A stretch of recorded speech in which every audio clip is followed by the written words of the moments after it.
जय मसीह की भाइयों बहनों, मैं अमितेश कोचर आज फिर आपके सामने एक छोटा सा वचन लेकर आया हूँ। बहुत ज़्यादा समय नहीं लूँगा आपका, लेकिन थोड़े से समय में मैं आपसे एक बहुत ही ज़रूरी बात करना चाहता हूँ। इस समय पे देखिए, मैं आपसे पहले ही पूछना चाहता हूँ कि ऐसा क्या आप कर सकते हैं जो आपको परमेश्वर के पास लेके जाएगा? ऐसा क्या आप कर सकते हैं जो आपको स्वर्ग लेके जाएगा? तो मेरा आपसे ये उत्तर है कि कुछ भी नहीं। हम सब ये जो करते हैं, जो हमें बाइबल बताती है कि हमें अच्छे काम करने हैं, हमें झूठ नहीं बोलना, हमें धोखा नहीं देना, हमें किसी के बारे में गलत नहीं सोचना, हमें परमेश्वर के करीब रहना, क्या ये सब हमें स्वर्ग लेके जाएगा? नहीं। हमें स्वर्ग लेके जाने की क्षमता सिर्फ एक ही चीज में है,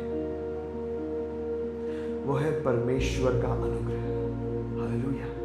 वो है परमेश्वर का grace.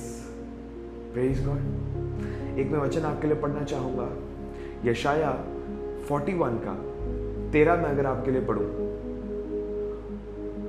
For I the Lord your God hold your right hand, it is I who say to you fear not, that I am the one who helps you.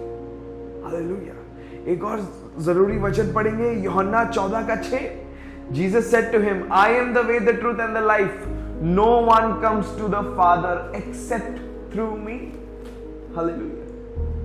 क्या हम यीशु मसीह के बगैर परमेश्वर के पास जा सकते हैं? बिल्कुल नहीं। तो अगर हमें वो स्वर्ग का अधिकार चाहिए, अगर हमें वो जिंदगी चाहिए, वो इटर्नल लाइफ चाहिए, अगर हमें वो अनंत काल का जीवन चाहिए, तो हमें किसके पास जाना है? हमें यीशु मसीह के पास जाना है। हालेलुया। Praise God. देखिए, हम अपने जीवन में कई बार बहुत कंफ्यूज्ड होते हैं। कई बार हम समझ नहीं पाते कि हम अपने जीवन में क्या करें, हमारे जीवन का मकसद क्या है, हम क्यों इस धरती पर आए हैं। और ये सिर्फ आपका ही नहीं, मेरा भी प्रश्न है, बहुतों का प्रश्न था एक समय पे। लेकिन मैं आपको बता देना चाहता हूं, हमारे सारे प्रश्नों का उत्तर एक ही है, वो है यीशु मसीह। एक और जरूरी वचन मैं आपके सामने पढ़ने जा रहा हूं, जो है इफिशियंस 2:8 और 9।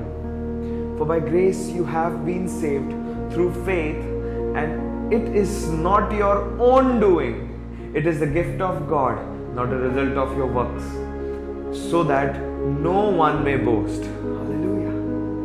आपका स्वर्ग जाना, आपका अनंत काल का जीवन पाना, आपका परमेश्वर के साथ एक होना, कुछ भी आपके हाथ में नहीं है। कुछ भी आपके हाथ में नहीं है। हालेलुया। सिर्फ और सिर्फ यीशु मसीह 2000 साल पहले धरती पर आया आपके लिए और मेरे लिए, उसने अपनी जान दी। बस यही एक कारण है कि आज आप और मैं परमेश्वर का वो अनुग्रह देख पा रहे हैं। यही एक कारण है कि आप और मैं आज परमेश्वर को उतने करीब से जान पा रहे हैं। हालेलुया। तो जब हम जानते हैं कि कुछ भी हमारे हाथ में नहीं है, तो क्यों हम पूरी तरीके से परमेश्वर पे भरोसा करने से डरते हैं? क्यों हमारे अंदर एक डर रहता है? क्यों हमारे अंदर एक अविश्वास बना सा रहता है कि हमने प्रार्थना तो कर दी, लेकिन हमारे घर का लोन निकलेगा कि नहीं निकलेगा? यार, हमने प्रार्थना तो कर दी, पर मुझे जॉब मिलेगी कि नहीं मिलेगी? अरे मिलेगी। हमारा परमेश्वर हमको ठोकरें खाने नहीं देगा जीवन में। हमारा परमेश्वर सिर्फ सुनने वाला परमेश्वर नहीं है, झुक के अपने स्थान से नीचे आके सुनने वाला परमेश्वर है। वो आपकी सुनेगा और वो आपके साथ रहेगा। हालेलुया। लेकिन वो हम कब महसूस कर पाएंगे? उसकी उपस्थिति को हम अपने जीवन में कब महसूस कर पाएंगे? जब हम अधीनता से उसके ऊपर चीजों को छोड़ेंगे, जब हम अधीनता से परमेश्वर को जो वो चाहता है अपने समय पे करने देंगे। है कि नहीं? क्या हम अपनी सोच से या अपनी इच्छा से एक पत्ता भी हिला सकते हैं? नहीं हिला सकते। तो क्या हम अपनी जिंदगी बदलेंगे? क्या हम अपनी परिस्थिति बदलेंगे? हमारी आपकी परिस्थिति बदलने वाला सिर्फ और सिर्फ यीशु मसीह है। सिर्फ और सिर्फ परमेश्वर, और कोई नहीं कर सकता।